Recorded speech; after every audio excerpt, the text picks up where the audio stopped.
Good afternoon.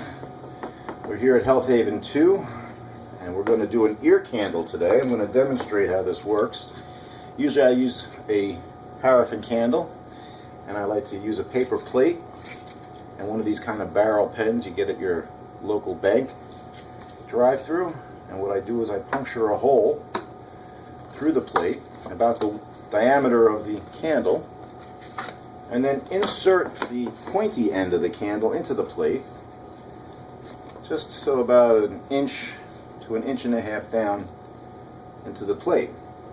Then you need to have a willing candle person. In this case we have Chris here joining me today, and we are going to attempt an ear candle on his ear. And what I do is typically insert the candle into the outer ear canal, just like so. And you see how I have the hole in the plate off to the center? That way you're actually able to rest the plate somewhat on the individual's shoulder. Then what you want to do is light the top of the candle, and it stays lit throughout the process. And you'll hear some crackling noises, and you may feel some warmth as it gets down towards the bottom. One thing to be aware of and to look for while candling is if the smoke is escaping from underneath the plate, that it's not inserted correctly. So you want to not shove it in real deep, but you do want to make contact with the outer ear canal. A lot of instructions say not to insert the candle in the ear canal, but it doesn't work unless you actually make contact with the ear. What this does, it actually creates a vacuum, and it draws out impurities and excess water, fluid. If you have that full feeling in your head, that can happen sometimes when you're not feeling well, or if you have swimmer's ear. This is a way to get rid of that feeling and to clear your head. So we're going to let this burn down, and we'll see what happens. We'll see what we get out of it. While he's burning, I'm going to go get a cup of water to douse the flames. Be right back.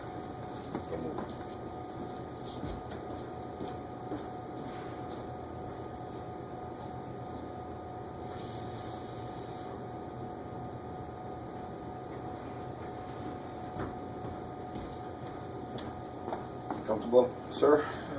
Water. Forgot to get that in the beginning. You need water to actually extinguish the candle once it's done burning and doing its magic. Hearing any crackling noises? Yep. Feels kind of cool. Oh. No laughing. There we go. That's better. Stand still. Lie still. I'll catch it if it falls. The candle will burn down in one long ash, so there's no need to worry about the ashes flying all over. That's not really what the plate is for. It will, about halfway down, start to collapse on itself, and that's to keep it also from, igniting any hairs that may be come in contact with the ash of the candle. This is an ancient Chinese practice, and it's something that I've done on a number of individuals. Also, even as young as 4 years old, I remember a mom calling me up, telling me her autistic son was tugging at his ear, and she really was apprehensive of taking him to another doctor. And so I suggested a candle, and 15 minutes after doing a candle on this young man, he was running around feeling great. She was very happy that she had the ability to avoid another doctor visit. I had a lady come to me who had like a full fluid feeling in her ear, and I did a candle on the one side, and she had drastic improvement. Then she went to her ear, nose, and throat doctor, and this woman doctor was using this syringe method on her other ear. And after 2 attempts, she said, no, that's enough. I'm going to go back and see Eric. And she came back and had me do the other side. Most recently, I had a chiropractor send in a patient of his who had gone to the doctor for a problem on one side of his head with his ears. And the doctor had prescribed these drops that he was told to put into both ears. Well, the one that he had the problem with started to clear up, but the other side, which was fine, got all clogged up from these drops that he put in. So he came to me and I did a candle on him. The first one didn't necessarily give him enough relief.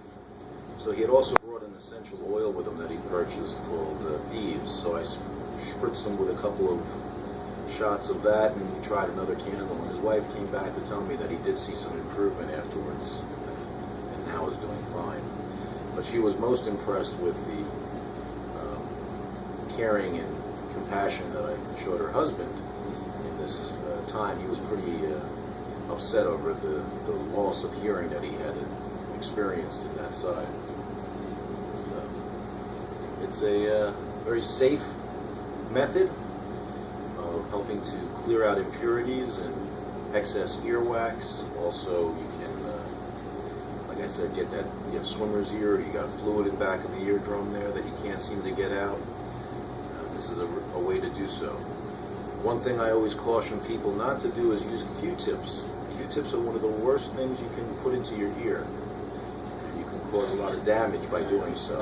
So I do recommend people avoid using Q-tips to help with getting the wax out of your ears. So you're getting close. It's about another inch and a half from being done. You should be hearing the crackling noises, though, pretty good. A little warm. A little warm. Just a tiny bit. Mm-hmm.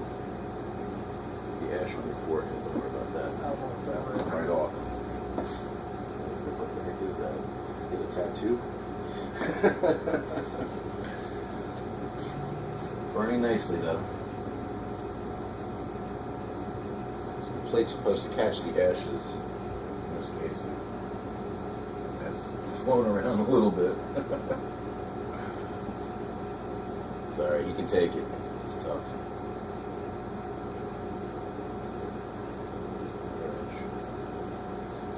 And we'll get to see what we got out. Sweet.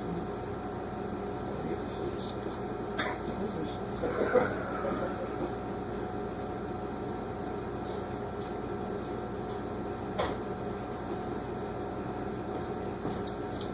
Last thing I forgot was scissors to cut open the candle.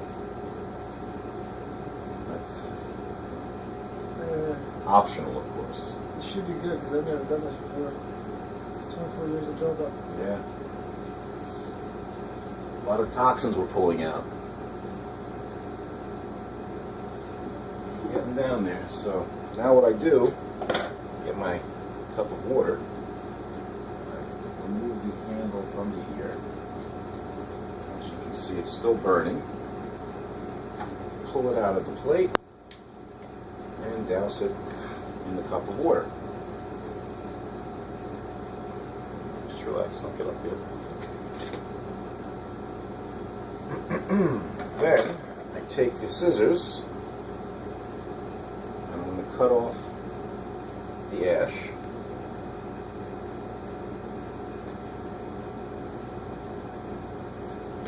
Like so. And if you wish to see what it removed from the ear, you can actually peel this apart, open it up for viewing.